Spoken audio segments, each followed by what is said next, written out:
कहानी शुरू करने से पहले अगर आपने हमारे चैनल को अभी तक सब्सक्राइब नहीं किया तो सब्सक्राइब कर लीजिए और बेल आइकन दबा दीजिए। अगर ये वीडियो पसंद आए तो लाइक का बटन दबाना ना भूलें। इस फिल्म की शुरुआत होती है एक बर्थडे सेलिब्रेशन से। आज एलिस का 50वां बर्थडे है। एलिस ने सालों पहले जॉन से शादी की थी। जॉन पेशे से फिजिशियन है। एलिस भी कोलंबिया यूनिवर्सिटी में प्रोफेसर है। इस कपल के 3 एडल्ट बच्चे हैं। ये सभी साथ में एलिस का 50वां बर्थडे सेलिब्रेट कर रहे हैं। एलिस की छोटी डॉटर लीडिया एक्ट्रेस है। कई प्लेज में पार्टिसिपेट कर चुकी है। एक दिन जब एलिस यूनिवर्सिटी में लेक्चर दे रही है तभी अचानक से उसे एक वर्ड याद नहीं आया। एलिस को समझ नहीं आ रहा कि उसके साथ हो क्या रहा है। एलिस अक्सर एक डॉक्टर को विजिट करती रहती है, पर इस बार वो पहुंची है ये जानने के लिए कि आखिर उसे हुआ क्या है। डॉक्टर उसे कुछ वर्ड्स पढ़ने को देता है। वो पूछता है कि पिछली बार किस दिन वो यहाँ आई थी। डॉक्टर और भी सवालों को पूछता है। इन सब में एलिस कई सवालों के जवाब गलत देती है। डॉक्टर ने ये कन्फर्म कर दिया है कि एलिस को एल्जाइमर है। ये एल्जाइमर उसमें जेनेटिकल है और अर्ली स्टेज पर है। एलिस ये सोच रही है कि अगर उसे ये बीमारी जेनेटिकल है तो उसके बच्चों को भी हो सकती है। रात को अपने हस्बैंड के साथ संभोग कर रही है। इसके दौरान वो बताती है कि आजकल वो किस बीमारी से गुजर रही है। जॉन को पहले तो यकीन नहीं हुआ कि एकदम ठीक ठाक दिखने वाली एलिस अल्जाइमर जैसी बीमारी का शिकार है। अगली रात तो ऐसा हुआ कि एलिस जॉन के साथ संभोग कर रही थी। इसके दौरान ही वो भूल ही गई कि वो कर क्या रही थी। उसने संभोग बीच में ही छोड़ दिया। एलिस की ये प्रॉब्लम बढ़ती जा रही है। वो अपनी बड़ी बेटी एना और बेटे टॉम को बुलाती है। लीडिया भी यहाँ मौजूद है। अब सबने ये डिसाइड किया है कि ये भी अपना अपना टेस्ट कराएंगे। एना और टॉम ने तो टेस्ट करा लिया क्या ये बीमारी उनमें जेनेटिकली डेवलप हो सकती है, पर लीडिया अपनी फैमिली में किसी की नहीं सुनती। उसकी लाइफ तो अच्छी चल रही है, खूबसूरत है, अच्छी खासी एक्ट्रेस है। उसे इन पचड़ों में पड़ना नहीं है। उसने फैसला कर लिया है कि वो अपना टेस्ट नहीं कराएगी। अब एलिस की मेमोरी जाने लगी है। कई चीज़ें वो भूल जाया करती है। अब की बार तो यूनिवर्सिटी में लेक्चर के दौरान वो भूल जाती है कि वो बोल किस टॉपिक पर रही थी। एक बार तो ऐसा भी हुआ कि जब वो क्लास में आई तब उसे नहीं मालूम कि उसे किस टॉपिक पर लेक्चर देना है। उसने स्टूडेंट से बहाने से पूछ लिया और फिर लेक्चर देना शुरू किया। अब तो उसे अपने जॉब को खोने का खतरा भी मंडराता दिख रहा है। कभी कभी वो डे ड्रीमिंग करती है। दिमाग का एक हिस्सा उसे उसके टीनेज में ले जाता है। उस समय एलिस टीनेजर थी। एक कार क्रैश में उसकी मदर और सिस्टर की डेथ हो गई थी। एलिस को समझ नहीं आ रहा कि इन सब में वो कैसे डील करे। कई बार तो उसे कुछ भी याद नहीं आ रहा और एकदम से उसे टीनेज की मेमोरी याद आ गई।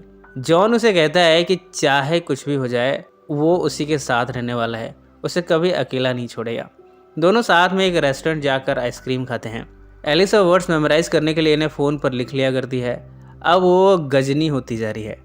कुछ पर्सनल क्वेश्चंस के सेट वो फ़ोन में लिख कर रखती है। इन सवालों के जवाब वो रोज़ सुबह उठकर खुद को ही देती है। कुछ दिनों के बाद वो इन सवालों के जवाब भी भूल गई है। उसकी प्रॉब्लम और भी सीरियस होती जा रही है। अब उसने फैसला किया है कि वो खुद खुशी कर लेगी। इसके लिए वो स्लीपिंग पिल्स लाई है। वो इन पिल्स को अपने रूम में छिपा देती है, पर क्या पता वो बाद में ये भूल जाए कि उसे सुसाइड भी करना है। इसके लिए उसने खुद की एक वीडियो रिकॉर्ड की है जिसमें वो कह रही है कि उसे खुदकुशी करना है। बाद में वो इस वीडियो को देखेगी और उसे याद आ जाएगा कि उसे खुद को मारना है। अब जब प्रॉब्लम इतनी बढ़ गई है तो जॉब का बने रहना भी बहुत मुश्किल है। उसकी जॉब चली गई है। घर पर वो ये भूल गई कि बाथरूम कहाँ है। उसने अपने पैंट में ही टॉयलेट कर दिया। एक बार तो लीडिया के प्ले को भी देखने गई। उसे याद ही नहीं आ रहा कि इनमें से स्टेज पर लीडिया कौन है। अब वो अपनी डॉटर्स को भी भूल जाया करती है। जॉन को मिनेसोटा के मे क्लिनिक से जॉब ऑफर आया है। वो वहाँ जाना चाहता है। एलिस उससे रिक्वेस्ट करती है कि वहाँ नहीं जाए। वो उसे इस जॉब को पोस्टपोन करने को कहती है, पर जॉन कहता है कि वो ये जॉब ऑफर कैसे ठुकरा दे। आजकल वो एलिस को कपड़े पहनाता है, उसे बाथरूम तक ले जाना, उसकी सारी चीज़ों का देखभाल करना, ये सब अब जॉन का काम है। अब तो सारी दुनिया को पता चल चुका है कि एलिस को अल्जाइमर है। एक कॉन्फ्रेंस में एलिस को अल्जाइमर पर अपने एक्सपीरियंस के बारे में लेक्चर देना है। एलिस ये लेक्चर देने जाती है। वो इसके नोट्स लाई है, पर लेक्चर के दौरान वो भूल जाती है कि उसने क्या क्या बोल दिया है और क्या बोलना है। वो जो भी कुछ बोल जाती है उस पर मार्कर से हाईलाइट करती जा रही है। इससे उसे पता चलेगा कि इन बातों को वो बोल चुकी है। उसकी स्पीकिंग स्किल्स से खुश होकर यहाँ सभी उसे स्टैंडिंग ओवेशन देते हैं। एलिस को अपने फ़ोन पर लिखे सवालों का जवाब देने में कठिनाई होती है। एक बार तो उससे फ़ोन खो गया। उसकी प्रॉब्लम और भी बढ़ गई, वो डिप्रेशन में चली गई। जॉन को ये फ़ोन फ्रीज़र में मिला है और वो भी 1 महीने के बाद। पर एलिस को लगता है कि इस बात को सिर्फ 1 ही दिन हुआ है। एना को न्यू बॉर्न ट्विन हुए हैं। जॉन और एलिस उसे विजिट करने जाते हैं, पर एलिस यहाँ अपनी डॉटर एना को भी पहचान नहीं पा रही।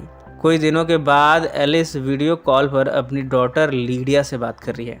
इसके दौरान उससे वो वीडियो प्ले हो गया जिसमें उसने सुसाइड के बारे में जिक्र किया था।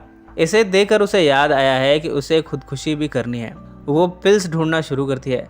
फाइनली उससे पिल्स मिल ही गई। वो इन्हें खाने जाती है। इतने में उसकी केयरगिवर यहाँ आ जाती है। पिल्स फर्श पर गिर गई। एलिस ये भूल गई है कि वो कर क्या रही थी। लीडिया अपनी एक्टिंग के सिलसिले में कैलिफोर्निया चली गई है। जॉन को भी अपनी बीवी के हालात देखे नहीं जा रहे। वो मिनेसोटा चला गया। एलिस अब अकेली है। लीडिया अपनी मदर की केयर करने के लिए वापस अपने मदर के पास आई है। अब लीडिया एलिस के साथ हमेशा रहती है। अपनी मदर से बातें करते हुए वो अपनी एक प्ले एंजल्स इन अमेरिका की लाइंस बोल रही है। एलिस से वो पूछती है कि ये लाइंस किस बारे में है। एलिस को कुछ नहीं मालूम कि उसे क्या कहना है। वो कह देती है लव। और इसी नोट पर ये